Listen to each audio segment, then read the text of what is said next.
Em primeiro lugar, quero cumprimentar todos que participam desse seminário do Armando Ourique, sempre seminários que são instigadores de discussões dos grandes temas tributários, e não é o primeiro e, creio eu, não será o último seminário que ele faz sobre guerra fiscal. E, de rigor, é o nó górdio da reforma tributária.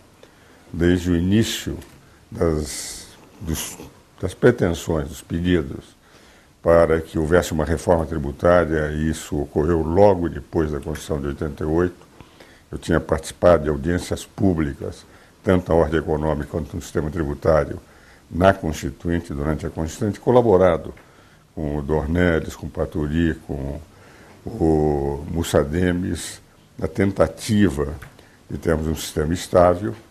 E se nós analisarmos, a Constituição não representou nada de incorreto no que diz respeito aos princípios gerais. Houve, é verdade, algumas emendas posteriores à Constituição de 88, uma contribuição que eu brinco é de pioria aos dois primeiros títulos da Constituição, os mais importantes, e que, a meu ver, corresponde à espinha dorsal do sistema tributário no Brasil.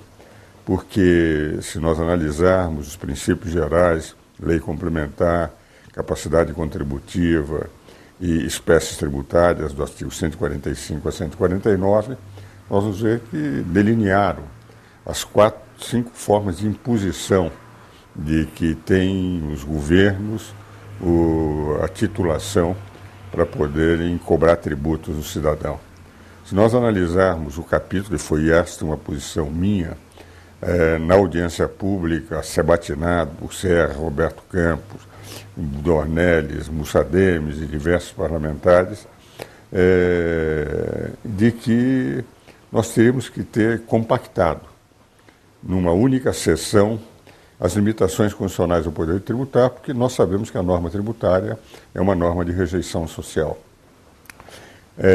Tanto é de rejeição social que desde a Leomar Balheiros fala em limitações constitucionais ao poder tributário. Antes tinha-se essa noção, mas não se falava em limitações constitucionais da forma como foi apresentada na Constituição de 88. Na Constituição de 67, com a emenda de 69, os dispositivos sobre limitações estavam espalhados. E uma das ideias minhas, e também defendeu essa ideia Gilberto Ulloa Canto, que também fez audiência pública, de que era interessante limitar o poder de tributar. A norma tributária é uma norma de rejeição social.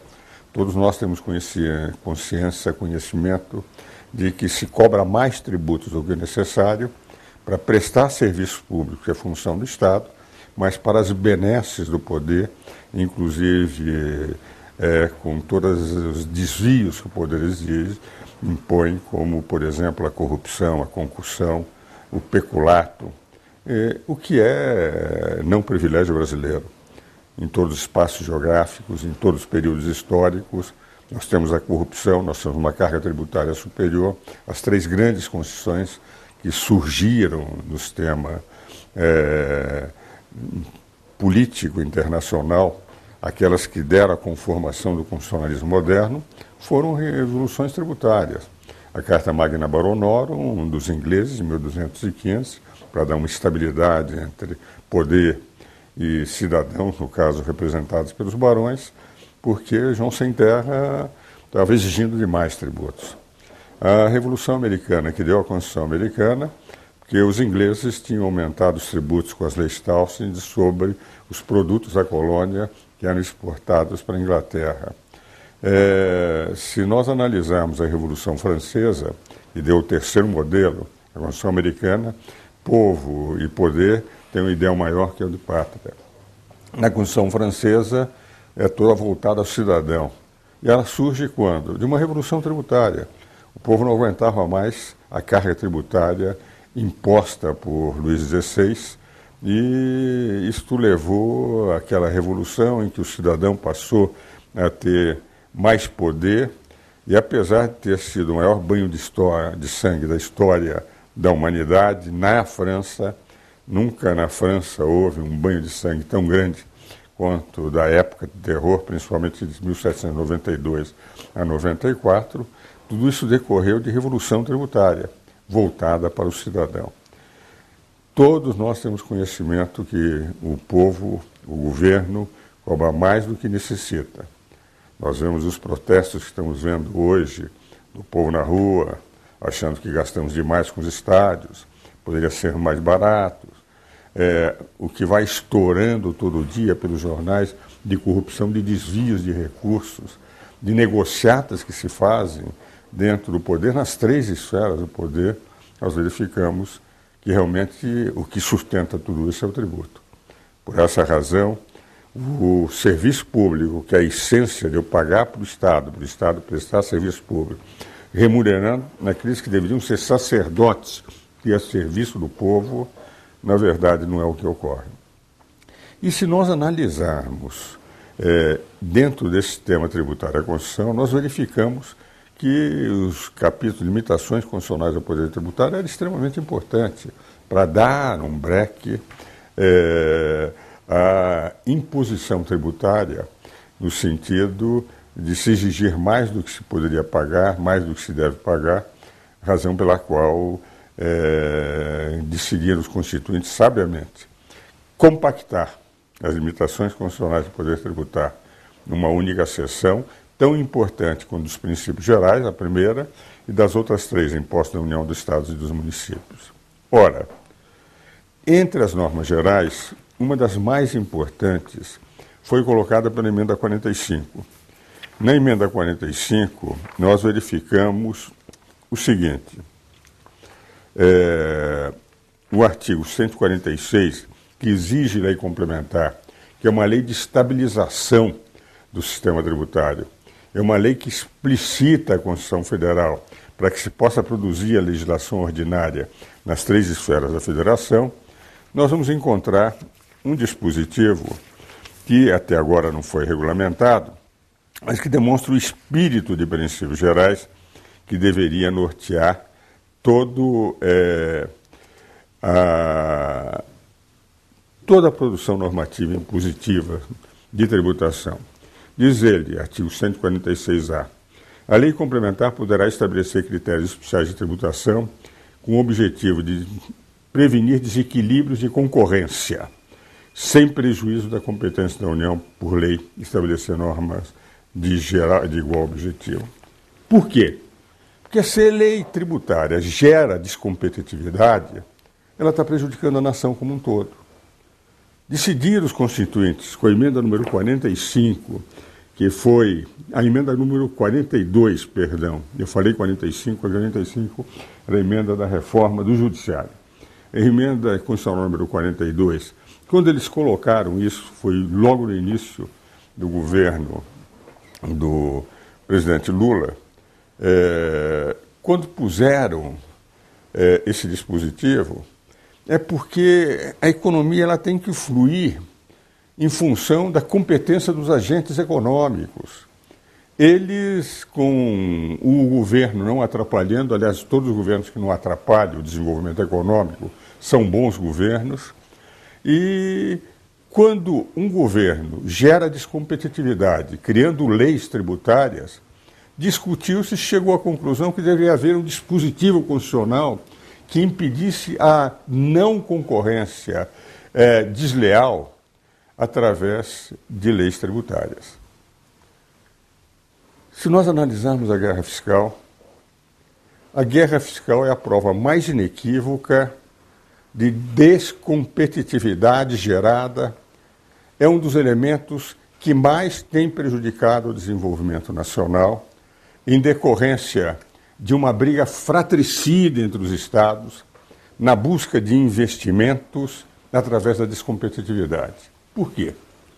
Se um estado dá isenção de ICMS, dando título de financiamento, dando o rótulo que der para poder fazer com que os produtos do seu estado saiam para um outro estado sem nenhuma tributação, se esse produto sair, por exemplo, com 12% de tributação a ser compensado no outro estado, mas o Estado não cobrar nada, esse produto deste Estado, quando chega no outro Estado, sem uma carga de 12%, e a tributação for de 18%, esse produto vai pagar apenas 6% de ICMS, que é a cobrança do Estado pela diferença.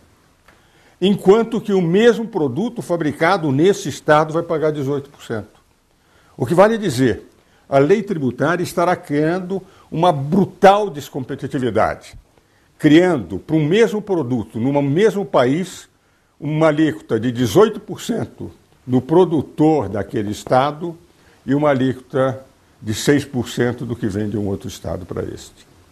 Por esta razão, exclusivamente por esta razão, que quando veio a Lei Complementar número 24, em 75, diz incentivos fiscais de um imposto de vocação nacional, que deveria ser o IVA nacional da federação com partilha, com partição da arrecadação entre estados e municípios, quando nós regionalizamos um tributo de vocação nacional, que vai ter impacto em todos os estados, teríamos que fazer o que houve, isto é, uma lei que desse, na matéria de incentivos fiscais, para não se gerar descompetitividade, a necessidade de unanimidade dos estados. O que vale dizer, se um estado, num determinado momento, resolver fazer com que ele tenha privilégios em relação aos outros, poderá fazer se todos os estados concordarem. Mas se alguns estados se sentirem prejudicados, e prejudicados em decorrência de que os seus produtos vão ficar mais caros por causa de uma tributação local superior àquela, evidentemente ele diz, não quero que se dê incentivos fiscais, e todos terão que competir em igualdade de condições. Nós já temos um sistema em que os estados que são importadores líquidos têm um benefício em relação aos estados exportadores líquidos. Nos estados exportadores líquidos, a alíquota, quando eles remetem o produto para o outro estado, é de 7%. Nos estados importadores líquidos, aqueles que vendem, as alíquotas é de 12%. Eles ficam com mais. A reforma que nós apresentamos naquela comissão do Senado, uma comissão de especialistas, de pessoas que a vida inteira se dedicaram ao direito tributário, pessoas, alguns, um deles já no Supremo Tribunal Federal, antes não era, Luiz Roberto Barroso, com um homem da competência de Everardo Maciel, com a experiência de um Nelson Jobim, com um ex-presidente do IPEA, Fernando Rezende, com Paulo de Barros Carvalho, professor de emérito das duas grandes universidades de São Paulo, a PUC e a USP, com Sérgio Prada, o ex-ministro João Paulo Reis Veloso. Na nossa comissão, dos 13 especialistas, nós apresentamos soluções. Se quer dar incentivos fiscais e não quer unanimidade, e eu, por entender que isso feria a Constituição, me abstive de votar, foram 12 votos em minha abstenção, terá uma alíquota mínima de 4%, só para empresas, só para indústrias, com estados que tenham renda per capita cuja média nacional é superior à renda per capita daquele estado, incentivos dados por máximo 8 anos para poder progredir em nível de indústria. Não fazendo esse absurdo de guerra de portos, de trazer produtos de fora com vantagens comparativas que fazem com que o produto do exterior dificulte mais a vida do produto interno. Vale dizer, o produto interno, quando se dá incentivos para produtos importados, o que nós estamos fazendo é um lesa-pátria em relação aos produtos que nós fabricamos no Brasil, porque eles pagarão mais tributos do que os outros. Dentro desta linha é que se compreende a unanimidade do CONFAS. Não permitir que a lei tributária seja descompetitiva. Foi nessa linha que o Supremo decidiu. E quando nós pusemos na comissão e apresentamos 12 anteprojetos para melhorar o panorama nacional, Apresentamos 12 anteprojetos de emenda constitucional, de resoluções do Senado, de projetos de lei complementar, de leis ordinárias. Quando nós fizemos isso, era para fazer com que o pacto federativo fosse não um pacto de estados inimigos, porque hoje a guerra fiscal criou estados inimigos, fratricidas, um procurando tirar investimento do outro, um procurando gerar descompetitividade no outro, para crescer à custa do outro. E por esta razão é que nós procuramos equacionar. Como, entretanto, os projetos feitos por especialistas têm no Congresso Nacional esse destino que é as gavetas olímpicas, aquelas que são colocadas com os agradecimentos, enterros de primeira classe para todo projeto bom, desde que nós apresentamos esses projetos pro bono, trabalhando 6 meses de graça, não como os senhores congressistas que ganham para serem congressistas, recebem dinheiro do povo para serem congressistas. Nós trabalhamos de graça, apresentamos os nossos anteprojetos que ficaram engavetados e nem foram transformados em anteprojeto, em projeto de lei. Isto nos leva, evidentemente, a dizer, como professor, há 56 anos advogado e há 53 anos professor universitário, que efetivamente reforma tributária, quando os interesses de uma federação de inimigos, de estados fratricidas, de estados que digladiam, de estados que secretários de fazenda, o que aconteceu em São Paulo, pegavam aviões para ver onde estavam empresas, o avião pousava para ir oferecer incentivos para a empresa sair de São Paulo e para esse estado. É evidente, o que nós temos é uma federação. Quando se fala em pacto federativo, eu digo aos meus alunos, nos congressos que vou, isto é uma figura retórica, é um ideal lírico. As pessoas que gostam de poesia, eu gosto muito de poesia, fui presidente da Academia Paulista de Letras, no plano da poesia, do lirismo, do romantismo, podemos falar. Porque a realidade brasileira, a Federação Brasileira, graças ao ICMS, regionalizado, porque o IPI, um tributo com as mesmas características, o IPI não tem problemas, porque é um imposto nacional, dividido, porque 47% do IPI vai para os estados e municípios.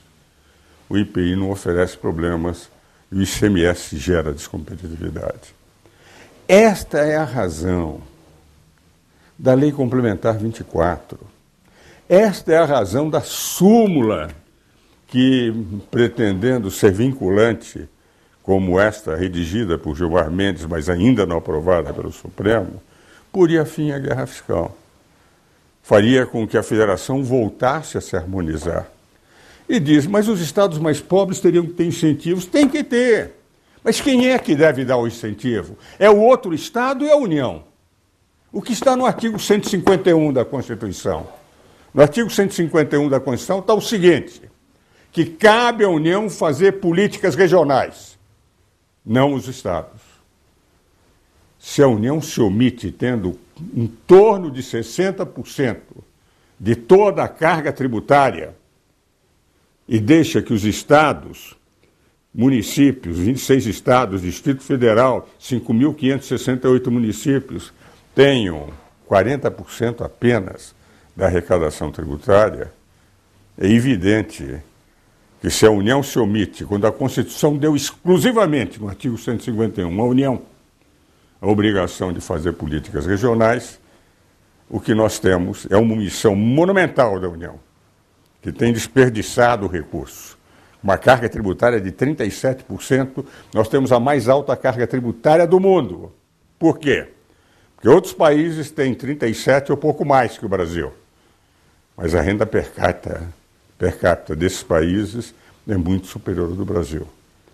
Isso faz com que a guerra fiscal que se pretenda dizer nós vamos legalizar a descompetitividade e colocarmos a União com seus 60% de arrecadação fora da obrigação dela constitucional, que está no artigo 151, nós estamos trilhando o caminho errado. Nós estamos trilhando o caminho de luta.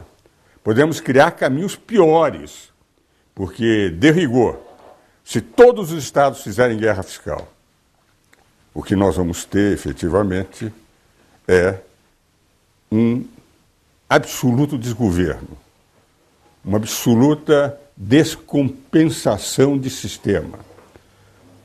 Nós vamos criar um sistema dessistematizado. E o Brasil vai perder, como está perdendo, competitividade no mundo. Com carga tributária elevada, com não investimentos no Brasil. Eu presido o Conselho Superior de Direito da FEComércio e lá nós temos muitas vezes recebido investidores estrangeiros. Quando eles veem a complexidade, Armando, do sistema brasileiro, eles vão para outros países.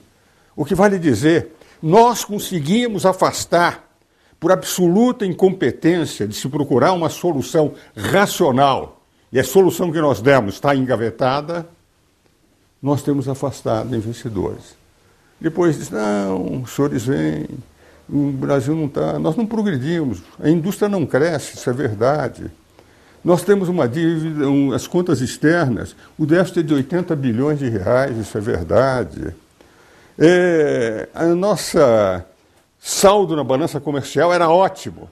Agora é um déficit que nós transformamos em saldo por maquiagem.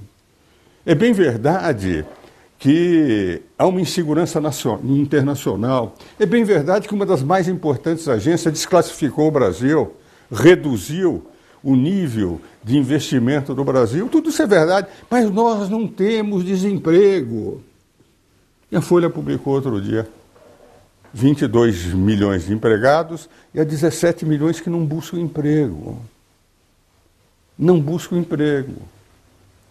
Dizem que é por causa de aposentadorias precoces, por causa da Bolsa Família, por causa de estudos, mas o certo é que há 17 milhões de pessoas em idade de emprego que não procura emprego.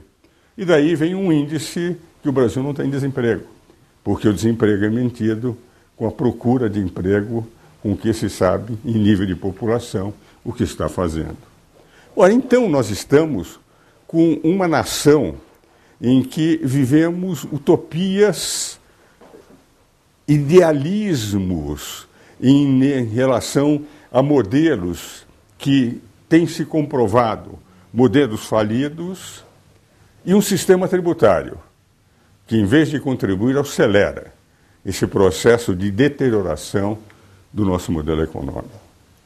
E a guerra fiscal, evidentemente, é um dos fatores que mais inviabiliza o crescimento nacional.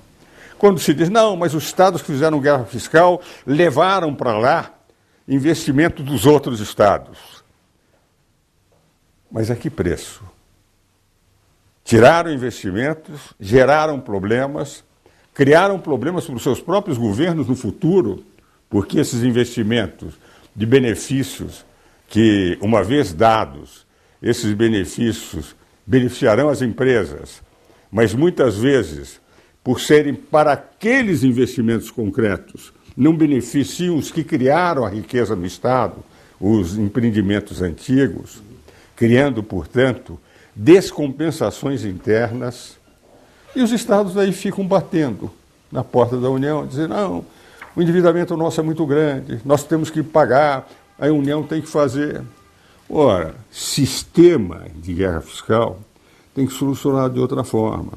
A União tem que intervir, políticas regionais têm que ser feitas pela União, não em nível de guerra entre os estados, e a unanimidade do CONFAS, para mim, é uma cláusula pétrea. E é uma cláusula pétrea por quê?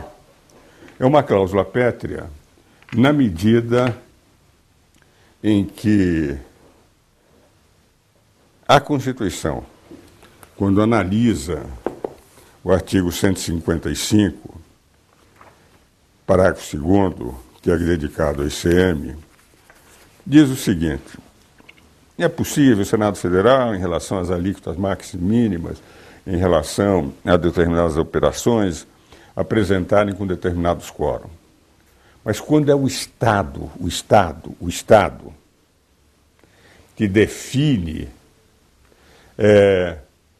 a alíquota que vai ser adotada, diz o seguinte: salvo deliberação em contrário dos Estados e do Distrito Federal, nos termos dispostos no inciso 12, letra G, que é o de incentivos fiscais, as alíquotas internas das operações relativas à circulação de mercadoria e nas prestações de serviços não poderão ser inferiores às previstas para as operações interestaduais.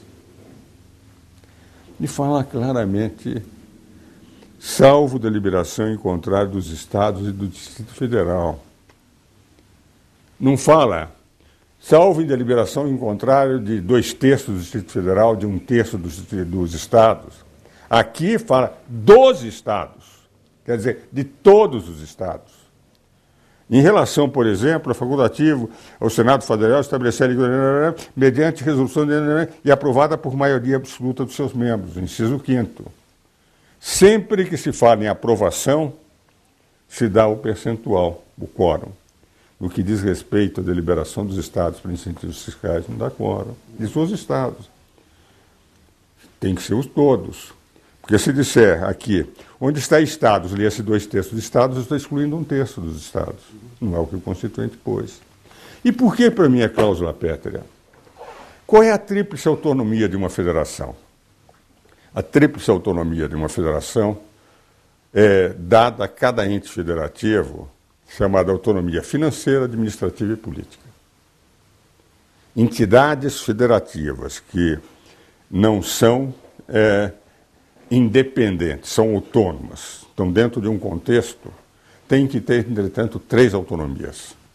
Sem isso, não há federação, há um poder central, um governo central. É o chamado modelo único. Há países como a França que não são federação. Canadá, Argentina, Brasil, Estados Unidos, Suíça são federação, Alemanha. As autonomias política, administrativa e financeira são importantes.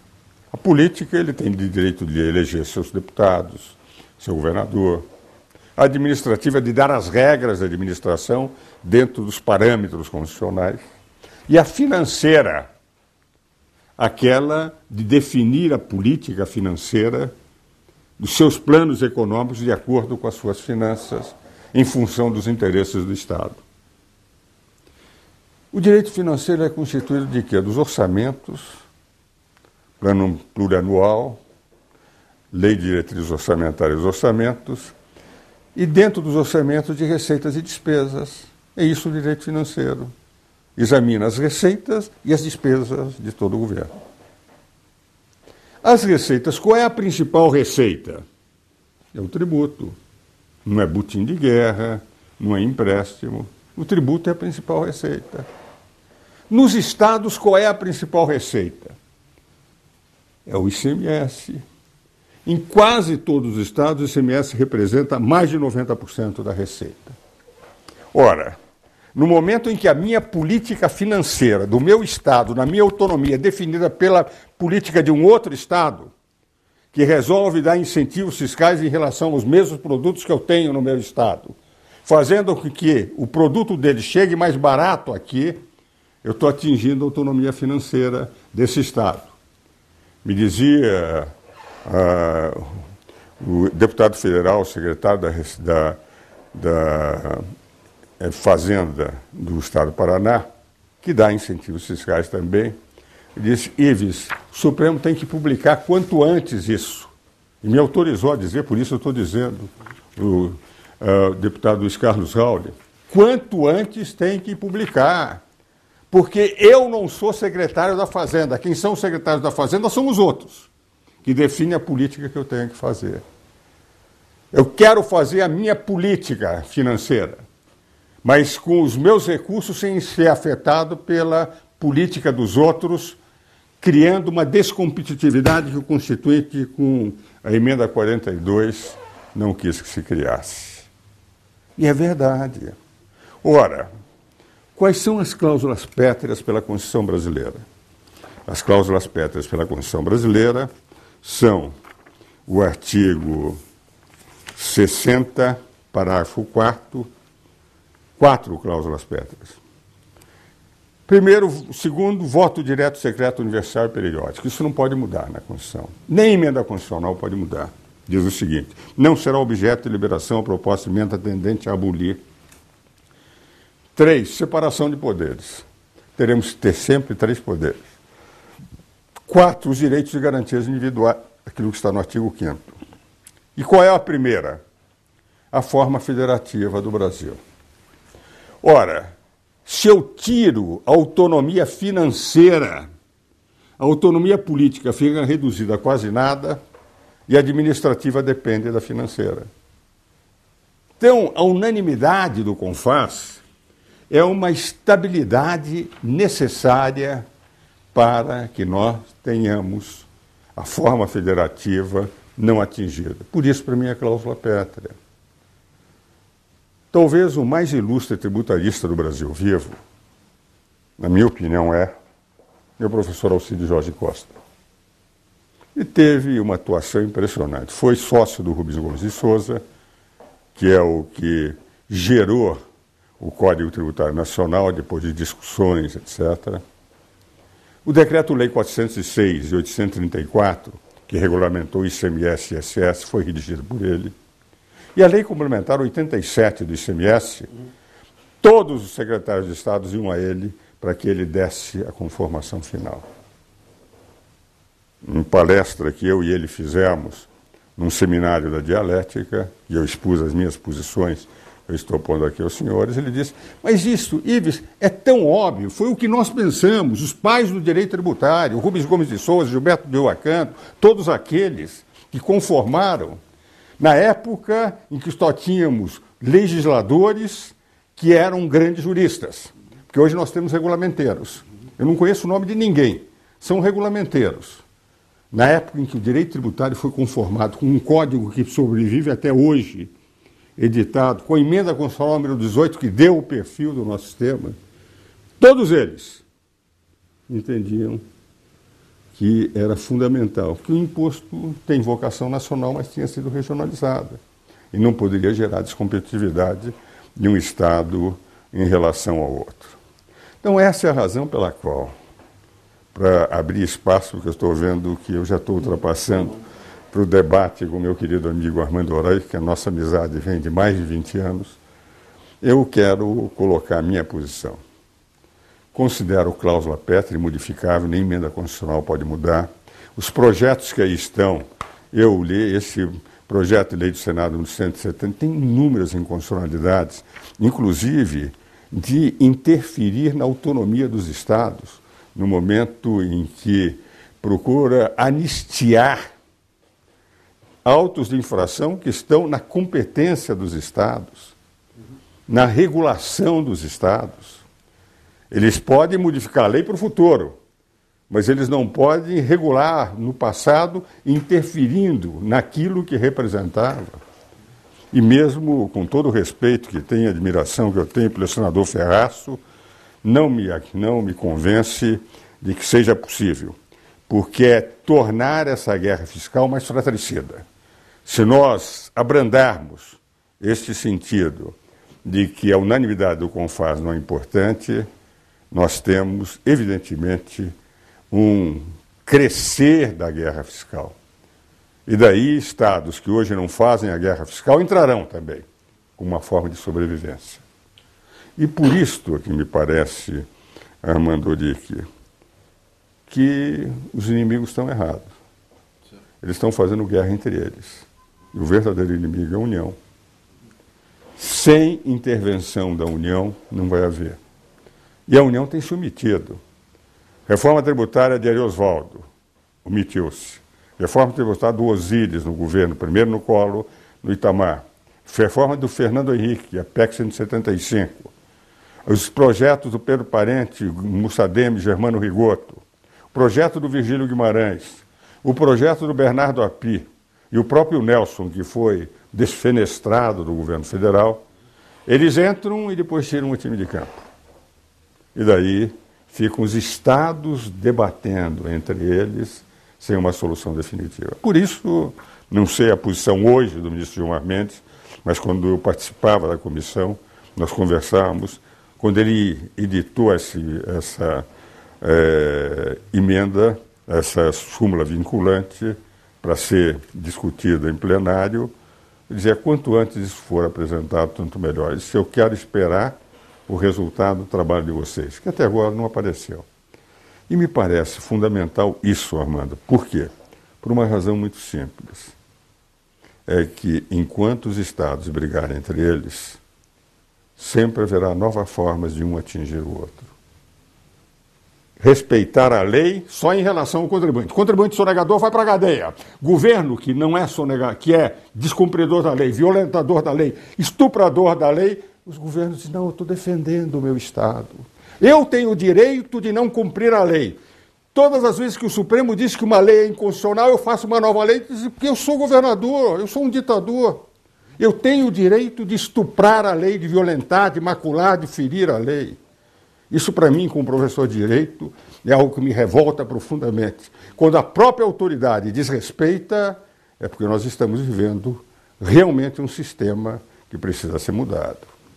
Dentro dessa linha, Armando, é que me parece que, em vez de os Estados brigarem entre si, deveriam pressionar quem tem 60% da carga tributária, que é a União. E é o que a Constituição manda pelo artigo 151. Todos os desequilíbrios regionais, vamos ler o que diz o 151, têm que ser solucionados exclusivamente pela União quando os Estados não tiverem poder. Vamos ler. E com isso eu encerro, senão você não faz pergunta nenhuma. 151. Inciso 1.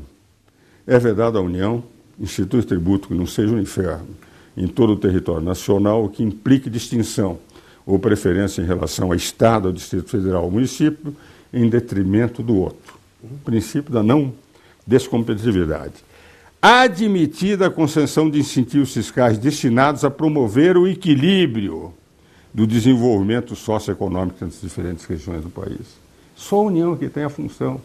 Ela tem 60% do bolo tributário. Por que faz os Estados brigarem entre si? Minha posição: pode mudar a lei, pode o Supremo dizer que é constitucional, como professor de direito, enquanto professor de direito, enquanto alguém que participou de todo o processo, que discutiu com os pais do direito tributário, que escreveu um livro com os pais do direito tributário, com Gilberto Julia Canto, com Carlos da Rocha Guimarães, com Alcide Jorge Costa, convivendo com Rubens Gomes de Souza, com Tito Rezende, com Gerson Augusto da Silva, eu posso dizer: podem dizer o que quiserem. Mas se nós não preservarmos isso, nós vamos estar dando uma profunda contribuição de pioria à competitividade do Brasil. Perfeito. Muito obrigado. Parabéns. Doutor Ives, desde que o Supremo, em junho de 2011, julgou um conjunto de ADINs, deixando clara a inconstitucionalidade dos programas de CMS estaduais, nós temos realizado seminários sempre quando surge, digamos, um fato novo. Eu muito agradeço ao senhor ter participado de quase todos que nós fizemos, e sempre deixando bem clara a sua posição, esclarecendo e trazendo, inclusive, essa história do sistema tributário brasileiro. Em dezembro passado, quando nós fizemos o último evento, parecia claro que o Congresso não tinha conseguido, por falta, talvez, ausência da participação da União, chegar a qualquer solução política para esse problema. No entanto, todo mundo mais ou menos estava deixando esse assunto de lado, inclusive a Internews. Eu pensava que não seria um ano para discutir por falta de fatos novos. O fato novo surgiu com a manifestação do Procurador-Geral da República, o Rodrigo Janot, recomendando ao Supremo a agir imediatamente, no sentido de não só votar a súmula vinculante, como também ele não via necessidade de modulação. No entanto, em função dessa manifestação da Procuradoria-Geral da República, o Congresso cai e começou a se mexer. E o que está em pauta é a convalidação, quer dizer, dar permissão ao CONFAGE convalidar todos os incentivos já havidos, quer dizer, em todos os incentivos existentes, tal como eles estão, sem a necessidade da unanimidade na votação do CONFAGE. A minha dúvida, nesse próximo evento que vamos realizar agora no dia 9, que eu agradeço muito, porque desde o início o senhor não poderia participar. Por causa do compromisso dia 9. Exato, o senhor tem outro compromisso nesse dia, mas a minha grande dúvida é se isso é algo que é mais uma tentativa, digamos, de ganhar tempo para manter o status quo, e se não for votado, eu acho que o senhor já explicou bem como que seria, do seu ponto de vista, prejudicial à economia, não?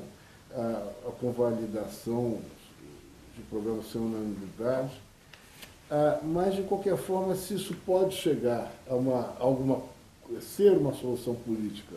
Né? Veja o seguinte, em primeiro lugar, eu não sou favorável à convalidação dos incentivos. Na comissão, eu fui favorável não atuar os incentivos dados até aquele momento. Porque quando veio a súmula, eles passaram a desesperadamente irem para esses estados para conseguirem ter novos incentivos. E há estímulos para 10 anos, 20 anos, 25 anos, em prazo indefinido, o que criaria um problema monumental. E monumental por quê? Porque daí todos os novos investimentos, nós teríamos realizado uma reserva de mercado para todas as empresas que tinham incentivos fiscais. O que eu era favorável é o seguinte: os incentivos concedidos até lá, eles não haveria autuação para os estados terem que recuperar os tributos que legalmente deixaram de ser recolhidos. E dar-se um período de carência, 1, 2, 3 anos, para que eles voltassem a pagar como qualquer outro contribuinte. Mas há um dado que me parece importante. O procurador não quer isso. O procurador quer que, enfim, seja sem efeitos prospectivos, não ex nunc. E eu compreendo, entende? Porque, na verdade, tudo foi feito contra a lei. Do ponto de vista estritamente jurídico, nós tivemos estados violentadores, estupradores, maculadores, feridores, agressores da Constituição, entende? E com a maior tranquilidade. Basta que um dos nossos anteprojetos era um projeto de natureza penal, de Código Penal. Um dos nossos 12 projetos era o seguinte: o governador que mandasse uma lei contra a Constituição e fosse caracterizado em matéria de incentivos fiscais que gerasse descompetitividade, ele seria punido penalmente, legislação ordinária. Porque hoje o governador diz: não, realmente eu errei. Eu sabia que estava errando, mas eu pensei que ninguém fosse ver. Como se no Brasil o que valesse é o seguinte: não é o crime que se fez, mas é não ser descoberto. Eu fui descoberto, agora o que foi? Eu peço perdão e tal. Não era isso que nós queríamos. Mas o que eu estou convencido é que essa colocação vai obrigar o Supremo a examinar. É bem possível, não sei o que o ministro Gilmar Mendes vai dizer no seu seminário no dia 9. Foi ele o autor da proposta de súmula. Mas do que eu conheço do ministro até agora, pode ser que ele mude, entende? Ele fez aquilo exatamente para terminar com essa bagunça. Brincaram com o Supremo. Desmoralizaram o Supremo. O Supremo decidia fazer uma lei no dia seguinte. Como quem dissesse: não, a função dos senhores, mas não é propriamente um Supremo Tribunal Federal, é uma casa de tertúlia acadêmica. Porque o que os senhores decidirem não vai valer absolutamente nada. Então eu compreendo a posição do ministro Gilmar Mendes, é o seguinte: nós temos que trazer a respeitabilidade do Supremo, de que uma decisão nossa seja respeitada, e não de que cada decisão nossa, no dia seguinte, se faz uma nova lei, reinstituindo aquele tributo. Né? Claro. Mas o curioso é que, se essa emenda passar, vamos admitir, se passar, eu estou convencido que muitos estados vão de novo ao Supremo. Sim. entende? Com essa interpretação. Sim, porque nada impediria de... Agora aconteceria o contrário. Mas eu digo, nos estados... Forem prejudicadas? Sim, mas também os estados que deram incentivos, essa lei, ela, tal como a lei passada, ela impediria que esse estado, no futuro, venha de novo a dar um outro incentivo? Aqui não, porque eles estão pretendendo que o CONFAS tivesse a liberdade Sim. de legislar, Sim. o que representaria que não haveria o quórum da unanimidade. Sim. A ideia deles, todo o objetivo dos projetos é quebrar a unanimidade. Porque quebrada a unanimidade, eles fazem o que bem entenderem, entende? Então, dentro dessa linha, quebrada a unanimidade, nós vamos ter um outro tipo de guerra. Que a guerra não vai ficar condicionada a alguns estados, mas ela vai se generalizar, porque todos vão se defender. E como foi ilegal, quem viveu ilegalmente de 88 até 2014 pode gerar um novo tipo de legalidade àqueles que não fizeram essa ilegalidade a partir de 2014 para defender os seus próprios interesses. Né? Tá certo. Muito obrigado. Ora, eu agradeço muito. Eu normalmente procuro fazer uma palestra mais calma, mais tranquila. E me faz lembrar o Celso Bastos, que uma vez ele começou com críticas que faziam a ele, e ele disse, não, vamos examinar com serenidade tudo isso. De repente ele foi se entusiasmando, ele estava aos berros na sua discussão.